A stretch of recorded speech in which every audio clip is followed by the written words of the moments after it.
இப்போ வந்து நம்ம குயிக் அண்ட் ஈஸி ப்ராசஸில் எப்படி ஃபாஸ்ட்டாக ரசம் வைக்கலாம் அப்படிங்கிறத பார்க்கலாம் வாங்க. இது வந்து ரொம்ப ஈஸியாக செஞ்சிடலாம். 5 நிமிஷம் போதும் இந்த ரசம் செய்கிறதுக்கு.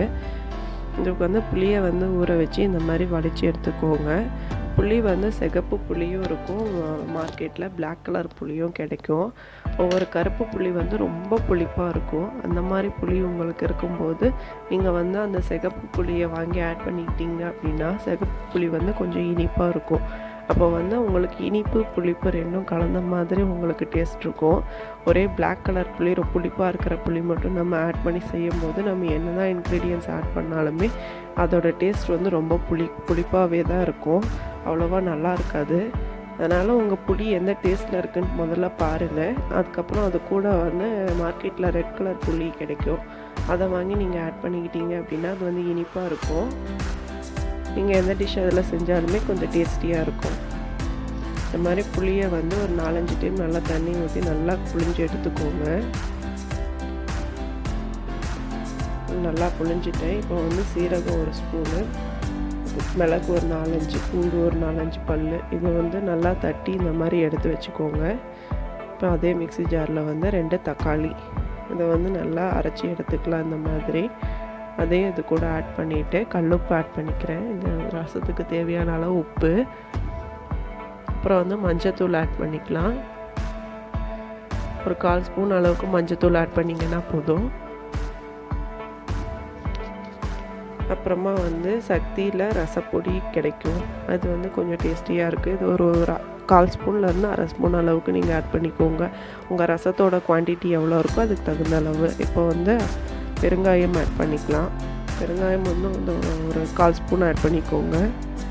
நமக்கு ரொம்ப டைஜஸ்ட் ஆகிறதுக்கு யூஸ் ஆகும் பெருங்காயம். இப்போ வந்து சர்க்கரை ஒரு 1/2 ஸ்பூன் ஆட் பண்ணிக்கிறேன். எப்போயுமே ரசத்தில் கொஞ்சம் நீங்கள் சர்க்கரை ஆட் பண்ணி செஞ்சீங்க அப்படின்னா ரசம் ரொம்ப டேஸ்டியாக இருக்கும். அந்த டேஸ்ட்டு பிடிக்கல அப்படின்னா நீங்கள் வந்து ஆட் பண்ண வேண்டாம். இப்போ வந்து நம்ம தட்டி வச்சுருக்கிறது கூட கொத்தமல்லி சேர்த்து நான் இதில் ஆட் பண்ணிக்கிறேன். இப்போ நல்லா அந்த உப்பு சர்க்கரை இதெல்லாம் கரையிற அளவுக்கு நல்லா ஒரு டைம் கிளறி விட்டுக்கலாம். இப்போ வந்து அடுப்பில் வந்து தாளித்து விட்டுக்கலாம். பாருங்கள், அடுப்பில் கொஞ்சமாக ஆயில் ஆட் பண்ணிக்கோங்க. நான் வந்து கல்லெண்ணெய் தான் எப்போயுமே யூஸ் பண்ணுவேன்.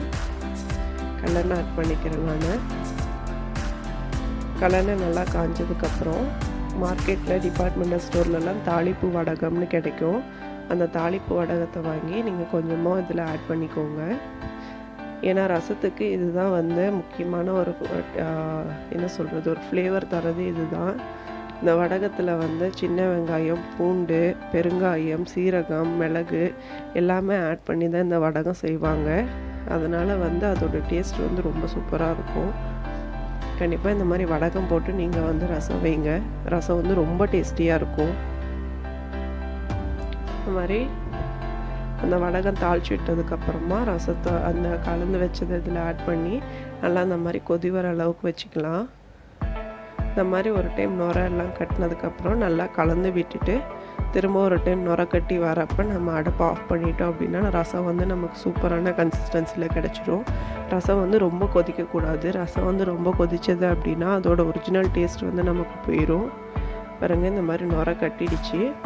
இது மாதிரி ஒரு டைம் நல்லா கலந்து விட்டுட்டு நல்லா ஒரு டைம் கொதி வர அளவுக்கு வெயிட் பண்ணலாம். அது கொதி வர டைமில் நம்ம அடுப்பு ஆஃப் பண்ணிடலாம்.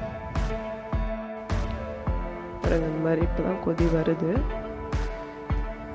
பாருங்கள், இந்த டைமில் நம்ம அடுப்பை ஆஃப் பண்ணிடலாம். அவ்வளோதான். பாருங்கள், ஸோ சூப்பரான டேஸ்டியான ரசம் நமக்கு கிடச்சிருச்சு. கண்டிப்பாக நீங்களும் உங்கள் வீட்டில் இதை ட்ரை பண்ணி பாருங்கள்.